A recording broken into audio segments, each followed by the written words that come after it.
If I started waiting for the perfect opportunity in every situation, I wouldn't be where I am today. What you're looking at is not how it started, but the fact that I started got me here.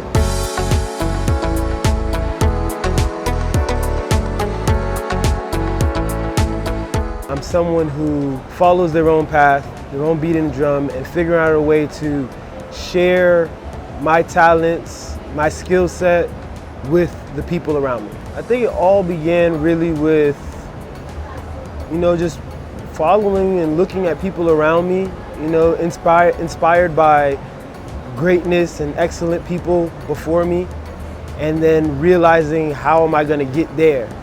And once you have that bug that says, I want to be excellent, but I may not be Michael Jordan, I may not be Michael Phelps, what is it that I can do? I found out that I have a very good talent for visualizing stories, capturing stories with the use of the camera. And I took that into the fashion world where I said, you know what? Capturing these people looking good makes me feel good. And then putting the clothes on and watching people's reaction to me saying, yo, I want to be like that too. How can I get a little bit of that?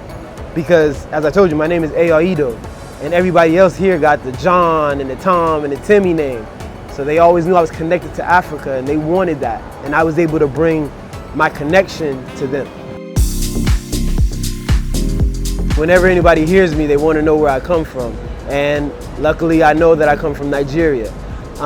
So that's kind of where it all stemmed from. When I go back to Nigeria, I have family, and one of my family members, my uncle, is a tailor of over 30 years, professional.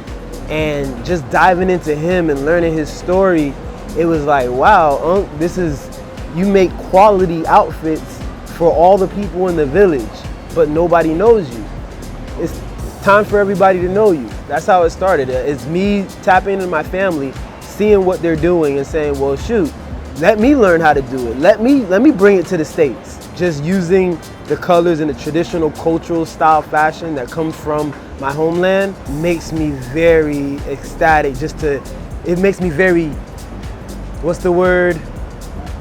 Comfortable, secure, and warm, to be rocking stuff that comes from my homeland. The main challenges of starting a new business is getting over the hump and committing to the act. Because everybody who has an idea of starting a business, you're gonna get an instant fear like maybe you shouldn't do that. That right there, you gotta get out of your head. If you wanna do it, do it. And if the opportunity presents itself and it's in line with your idea, take it. Don't think about it, don't prolong it.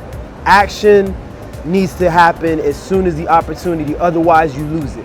You're not gonna always knock it out of the park, but the fact that you step up and take a swing, that teaches you how to hit the ball correctly or how to succeed instead of fail. Balancing both sides of myself is interesting because luckily for me, everything falls under creator. When I'm in the photography and video world, my job is to take a moment and create it with the light and the atmosphere and the person and making sure that everything feels right. And then when I come to the fashion world, it's saying, okay, take this garment, take this fabric, use it and create it for this person's body and make sure that it looks right, make sure that it feels right, make sure that you have the culture within the two. So balancing the two worlds are completely different because one is fabric and one is visual representation, but they both meet somewhere down the line. This person wants to look good and they need clothes to make them look good, and the clothes are made, but they need a person to wear them to actually show off their beauty. So they complement each other in the very slightest of ways, but the paths and working them are hard, and that's where having a team comes into play. It's not easy to make a film by yourself, and it's not easy to do clothes by yourself. But working with the right group of people who are all passionate about what they do, and you being the leader of the ship, knowing where you want to go, making right decisions, is how I'm able to navigate the two and get something that is great or excellent for everybody. I hope that I am bringing social impact to what I'm doing. Being an African American is great, but it seems like we have no connection to Africa at times. So the social impact of just bringing some of that culture, our American culture, is like, let's mix the two. And that's what I feel like I'm doing, because I'm not 100% Nigerian. That would be a lie to the side of me that grew up in America. I'm both.